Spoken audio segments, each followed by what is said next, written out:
ਤੇ ਓਵਰਆਲ ਟਨੀ ਟੇਕ ਕਹਿਣਾ ਜੀ ਥੋੜਾ ਜਿਹਾ ਇਹ ਵੀ ਦੱਸ ਦਿਓ ਵੀ ਇਸ ਟਾਈਮ ਕੋਰਟਸ ਦੇ ਵਿੱਚ ਕਿੱਦਾਂ ਦਾ ਰਵੱਈਆ ਜਿਹੜਾ ਆਪਾਂ ਨੂੰ ਦੇਖਣ ਨੂੰ ਮਿਲ ਰਿਹਾ, ਕਿੱਦਾਂ ਦਾ ਮਾਹੌਲ ਜਿਹੜਾ ਉਹ ਮਿਲ ਰਿਹਾ ਆ, ਖਾਸ ਕਰਕੇ ਸਰਕਾਰੀ ਵਕੀਲਾਂ ਦਾ ਤੇ ਜਿਹੜੇ ਜੱਜਸ ਹੈਗੇ ਆ ਉਹਨਾਂ ਦਾ। ਸੋ ਮੇਰੀ ਅੰਡਰਸਟੈਂਡਿੰਗ ਇਹੀ ਰਹੀ ਹੈ, ਇਹਦੇ ਵਿੱਚ ਕਈ ਜਿਹੜੇ ਐਕਚੁਅਲੀ ਪਹਿਲਾਂ ਹੀ ਬਹੁਤ ਸਟ੍ਰਿਕਟ ਜੱਜ ਸੀਗੇ, ਤੁਸੀਂ ਕਹਿ ਲਓ ਕਿ 40% 30% 40% ਵਾਲੇ ਰੇਟਿੰਗ ਵਾਲੇ ਸੀਗੇ, ਜਿਹਨਾਂ ਨੂੰ ਪਹਿਲਾਂ ਲੋਕੀ ਸਟ੍ਰਿਕਟ ਕਹਿੰਦੇ ਸੀਗੇ ਜੀ, ਉਹ ਐਕਚੁਅਲੀ ਅੱਜ ਦੀ ਡੇਟ 'ਚ ਬੈਟਰ ਆ, ਕਿਉਂਕਿ ਉਹਨਾਂ ਦਾ ਜਿਹੜਾ ਸਿਨੈਰੀਓ ਉਹ ਸੇਮ ਹੀ ਰਿਹਾ। ਉਹ ਮਤਲਬ ਕਿ ਬਾਈਡਨ ਦੇ ਥੱਲੇ ਵੀ ਸਟ੍ਰਿਕਟ ਸੀਗੇ, ਉਹ ਟਰੰਪ ਦੇ ਥੱਲੇ ਵੀ ਸਟ੍ਰਿਕਟ ਆ। ਉਹਨਾਂ ਦਾ ਇੱਕ ਪ੍ਰੈਡਿਕਟੇਬਲ ਜਿਹਾ ਉਹ ਹੈਗਾ, ਤੇ ਕਈ ਵਾਰੀ ਉਹ ਕੇਸ ਐਕਚੁਅਲੀ ਪਾਸ ਵੀ ਕਰ ਦਿੰਦੇ ਆ। ਜਿਹੜੇ ਬਹੁਤ ਜ਼ਿਆਦਾ ਵਧੀਆ ਸੀਗੇ, ਜਿਹੜੇ 90% 80-90% ਰੇਟਿੰਗ ਵਾਲੇ ਸੀਗੇ, ਉਹ ਤਾਂ ਜੱਜ ਇਹਨਾਂ ਨੇ ਫਾਇਰ ਕਰਤੇ ਤਕਰੀਬਨ ਸਾਰੇ। ਠੀਕ ਹੈ। ਸੈਨ ਫ੍ਰਾਂਸਿਸਕੋ ਕੌਂਕਰਡ ਕੋਈ ਬਚਿਆ ਨਹੀਂ। ਉਹਦੇ ਵਿੱਚ ਸਿਰਫ ਜਿਹੜੇ ਕਈ ਨਵੇਂ ਜੱਜ ਸੀਗੇ, ਜਿਨ੍ਹਾਂ ਦੀ ਅਜੇ ਪੂਰੀ ਰੇਟਿੰਗ ਤੁਸੀਂ ਕਹ ਲਓ ਕਿ ਨਹੀਂ 80-90% ਵੱਲ ਗਈ ਸੀਗੀ, ਪਰ ਜਿਹੜੇ ਉਦਾਂ ਵਧੀਆ ਸੀਗੇ, ਕੇਸ ਪਾਸ ਕਰਦੇ ਸੀਗੇ। ਉਹਨਾਂ 'ਚ ਆਪਾਂ ਦੇਖਿਆ ਕਈ ਜੱਜ ਜਿਹੜੇ ਸੀਗੇ, ਉਹਨਾਂ ਦੀ ਪੋਜੀਸ਼ਨ ਚੇਂਜ ਵੀ ਹੋ ਗਈ, ਉਹ ਸਟ੍ਰਿਕਟ ਹੋ ਗਏ, ਜਾਂ ਕਈ ਵਾਰੀ ਉਹ ਅਨਪ੍ਰੈਡਿਕਟੇਬਲ ਹੁੰਦੇ ਆ, ਪਾਸ ਵੀ ਕਰ ਦਿੰਦੇ ਆ, ਫੇਲ ਵੀ ਕਰ ਦਿੰਦੇ ਆ।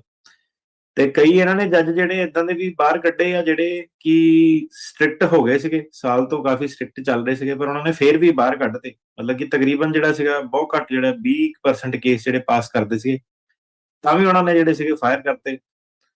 ਹੁਣ ਆਪਾਂ ਕੀ ਦੇਖ ਰਹੇ ਹਾਂ ਕਿ ਜਿਹੜੇ ਜੱਜ ਹੁਣ ਕਈ ਇਦਾਂ ਦੇ, ਉਹਨਾਂ ਨੂੰ ਪਤਾ ਹੋਣਾ ਕਿ ਇਹ ਬਾਹਰ ਕੱਢ ਹੀ ਦੇਣੇ ਆ ਦੇਰ ਸਵੇਰ, ਉਹ ਆਪਣਾ ਸਹੀ ਫੈਸਲਾ ਲੈ ਲੈਂਦੇ, ਸਟੈਂਡ ਲੈ ਲੈਂਦੇ। ਠੀਕ ਹੈ। ਤੇ ਕਈ ਜਿਹੜੇ ਰਿਟਾਇਰਮੈਂਟ ਸਾਈਡ ਤੇ ਆ, ਇਹ ਤਾਂ ਹੁਣ ਮੈਂ ਤੁੱਕਾ ਹੀ ਲਾ ਰਿਹਾ, ਇਹਦੇ ਵਿੱਚ ਕੋਈ ਡੇਟਾ ਤਾਂ ਮੇਰੇ ਕੋਲ ਹੈ ਨਹੀਂਗਾ।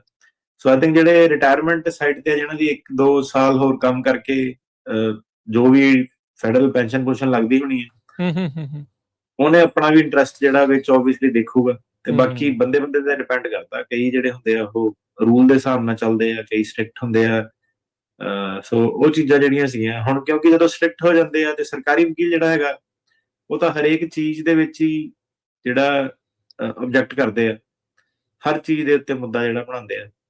ਤੇ ਜੀ, ਕੇਸ ਜਿਹੜੇ ਓਵਰਆਲ ਡਿਫਿਕਲਟ ਹੋ ਗਏ ਆ, ਤੇ ਜਿਹੜਾ ਆਪਣੇ ਕੇਸ ਦੀ ਤਿਆਰੀ ਹੈ ਪੂਰੀ, ਜਿਹੜੇ ਬੰਦਿਆਂ ਨੂੰ ਸਮਝ ਆ, ਉਹਨਾਂ ਦੇ ਕੇਸ ਜਿਹੜੇ ਪਾਸ ਹੋ ਜਾਂਦੇ ਆ। ਤੇ ਸਪੈਸ਼ਲੀ ਜਿਹੜੇ ਤੋਤਿਆਂ ਵਾਂਗ ਰੱਟਾ ਰੁੱਟਾ ਜਿਹੜਾ ਲਾਇਆ, ਢਾਂਚੇ ਢੂੰਚੇ ਵਾਲੇ ਜਿਹੜੇ ਕੇਸ ਆ, ਇਹਨਾਂ ਦਾ ਔਖਾ ਹੀ ਹੈ ਕੰਮ। ਤੇ ਉਹਦੇ ਕਰਕੇ ਜਿਹੜੇ ਸੀਗੇ ਇਹ ਢਾਂਚੇ ਢੂੰਚੇ ਵਾਲੇ ਜਿਹੜੇ ਪੈਰਾਲੀਗਲ ਆਏ, ਇਹ ਵੀ ਕੰਮ ਠੱਪ ਹੋ ਗਏ ਇਹਨਾਂ ਦੇ, ਕਿਉਂਕਿ ਐਂਡ ਆਫ ਦਾ ਡੇ ਬੰਦਾ ਜਿਹੜਾ ਉਹ ਆਪ ਜਿਹੜਾ ਦੱਸਦਾ, ਆਪਣੀ ਗੱਲ ਦੱਸਦਾ, ਆਪ ਜਿਹੜਾ ਡੀਪਰ ਵਾਟਰ 'ਚ ਤੈਰ ਸਕਦਾ, ਉਹੀ ਬੰਦਾ ਜਿਹੜਾ ਅੱਜ ਦੀ ਡੇਟ 'ਚ ਸਕਸੈਸਫੁਲ ਹੈਗਾ।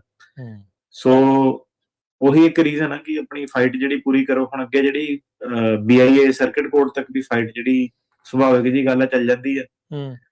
ਉਸ ਇੱਕ ਢਾਂਚੇ ਵਾਲਾ ਗਰੂਪ ਬਣਾਇਆ ਸੀਗਾ 2022-23 ਦੇ ਵਿੱਚ, ਲਾਡਲੇ ਬੜੇ ਆਏ ਡਾਇਰੈਕਟ ਫਲਾਈਟ ਵਾਲੇ, ਤੇ ਪੈਰਾਲੀਗਲ ਵਗੈਰਾ ਬੜੇ ਦਫ਼ਤਰ ਖੁੱਲੇ ਸੀਗੇ, ਇੱਧਰ ਖੁੱਲ ਗਿਆ, ਹਰਿਆਣੇ ਖੁੱਲ ਗਿਆ, ਆਫਸ਼ੋਰ ਟੀਮਾਂ ਬਣਾਈਆਂ ਸੀਗੀਆਂ।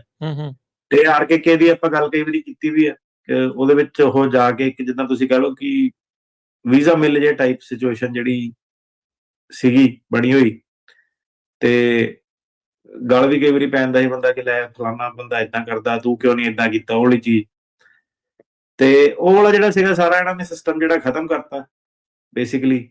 ਤੇ ਕਿਉਂਕਿ ਜਿਹੜਾ ਰੀਅਲ ਸਟੈਂਡਰਡ ਆਫ ਲਾਅ ਉਹੀ ਬੜਾ ਡਿਫਿਕਲਟ ਆ ਮੀਟ ਕਰਨਾ ਇਸ ਵੇਲੇ।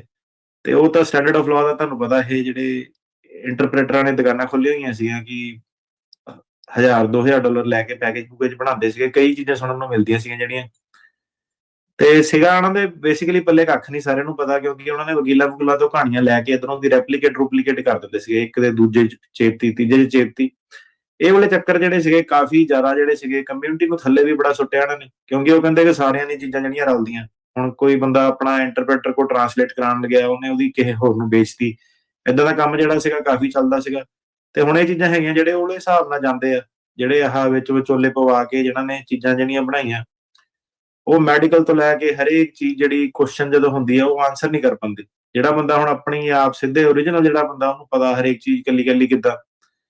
ਮੈਂ ਕਈ ਵਾਰੀ ਜਦੋਂ ਇੱਥੇ ਆਏ, ਉਹਦੇ ਵਿੱਚ ਕਈ ਗੱਲਾਂ ਸੁਣਨ ਨੂੰ ਵੀ ਮਿਲਦੀਆਂ ਲੋਕਾਂ ਤੋਂ, ਪਰ ਇਹ ਹੈ ਕਿ ਹੁਣ ਜਿਹੜੇ ਲੋਕੀ ਰੀਅਲਾਈਜ਼ ਕਰਦੇ ਆ ਕਿ ਆ ਵਕੀਲ ਆਪਣੇ ਆਫਿਸ 'ਚ ਬਿਠਾਉਂਦਾ, ਟਾਈਮ ਦਿੰਦਾ ਪੂਰਾ, ਉਹਦੇ ਵਿੱਚ ਸਵਾਲ ਜਵਾਬ ਜਿਹੜੇ ਪੂਰੇ ਡਿਟੇਲ ਦੇ ਵਿੱਚ ਹੁੰਦੇ ਆ, ਧੂੰਆਂ ਜ਼ਰੂਰ ਬੰਦੇ ਦਾ ਨਿਕਲਦਾ, ਪਰ ਕੋਰਟ 'ਚ ਨਹੀਂ ਧੂੰਆਂ ਨਿਕਲਦਾ ਫਿਰ। ਸੋ ਆਹ ਚੀਜ਼ ਆਪਣਾ ਇੱਧਰ ਨੂੰ ਸਟੈਂਡਰਡ ਪ੍ਰੈਕਟਿਸ ਹੈਗਾ ਜੇ, ਤਾਂ 1 ਸਾਲ ਹੀ ਹੋਇਆ ਆਪਣਾ, ਤੁਸੀਂ ਜੋ ਮਰਜ਼ੀ ਕਹੀ ਉਹਨੇ 3 ਸਾਲ ਰਹਿਣਾ ਇੱਥੇ, ਠੀਕ ਹੈ। ਤੇ ਆਪਾਂ ਜਿਹੜੀ ਚੀਜ਼ ਸੀਗੀ ਤੁਹਾਨੂੰ ਗਿਆਨ ਹੀ ਵੰਡ ਸਕਦੇ, ਉੱਥੇ ਹੋਰ ਤਾਂ ਕੁਝ ਨਹੀਂ ਕਰ ਸਕਦੇ, ਕਿਸੇ ਨੂੰ ਹੱਥ ਫੜ ਕੇ ਤਾਂ ਨਹੀਂ ਕਹਿ ਸਕਦੇ ਕਿ ਭਾਈ ਨਾ ਜਾ, ਪੈਰਾਲੀਗਲ ਦੇ ਨਾ ਹੱਥੇ ਚੜ, ਪਰ ਪਤਾ ਹੀ ਹੈ ਤੈਨੂੰ ਸਾਰਿਆਂ ਨੂੰ। ਜੀ, ਹਰ ਇੱਕ ਦੀ ਆਪੋ ਆਪਣੀ ਮਰਜ਼ੀ ਹੈ, ਉਹ ਤੇ ਬਾਕੀ ਦੱਸਿਆ ਜਾ ਸਕਦਾ, ਉਹ ਤੁਸੀਂ ਦੱਸ ਰਹੇ ਆ ਪਿਛਲੇ 5 ਸਾਲਾਂ ਤੋਂ ਲਗਾਤਾਰ ਹੀ ਇੱਦਾਂ, 5-6 ਸਾਲ ਤੋਂ, ਤੇ ਬਸ ਇੱਦਾਂ ਹੀ ਤੁਸੀਂ ਦੱਸਦੇ ਰਹਿਣਾ। So thank you. ਸੋ ਜਿੱਦਾਂ ਤੁਸੀਂ ਇਸ ਦੇ ਵਿੱਚ ਗੱਲ ਕੀਤੀ ਵੀ ਸਟੈਂਡਰਡ ਹੁਣ ਹੋਰ ਹਾਰਡ ਹੋ ਰਿਹਾ ਆ,